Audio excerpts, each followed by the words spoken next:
Serial वसुधा के आने वाले धमाकेदार ट्रैक में अब होने वाला है बहुत बड़ा ड्रामा। सुबह से ही वसुधा को एक अजीब सा अंदेशा हो रहा था कि कुछ बहुत बुरा होने वाला है, और आखिरकार वही हो जाता है।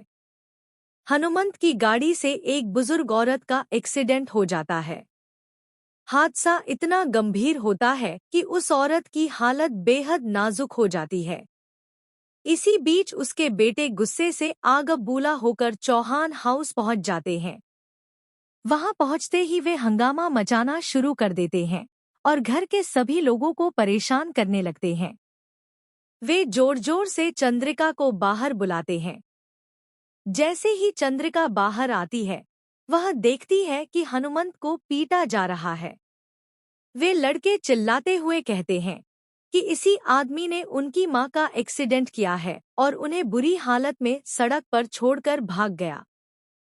चंद्रिका तुरंत बीच बचाव करती है और हनुमंत को बचाती है। देव भी आगे बढ़कर हनुमंत के सामने खड़ा हो जाता है और उसे बचाने की कोशिश करता है। मामला शांत कराने के लिए चंद्रिका उन लड़कों से पूछती है कि आखिर उनकी मांग क्या है।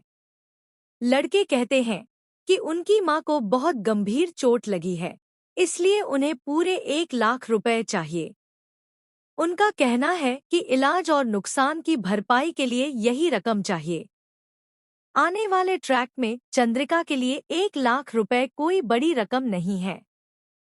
वह तुरंत पैसे देने के लिए तैयार हो जाती है, लेकिन तभी सारिका बीच में दखल देती है।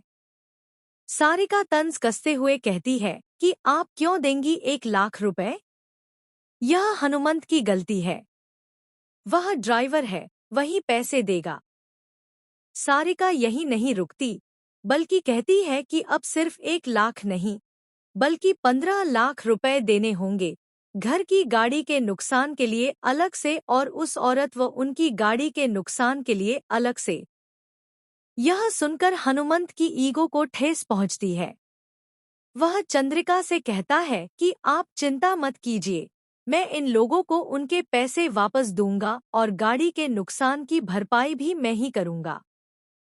चंद्रिका समझाने की कोशिश करती है कि यह हमारी गाड़ी है और उसके नुकसान की जिम्मेदारी हमारी है।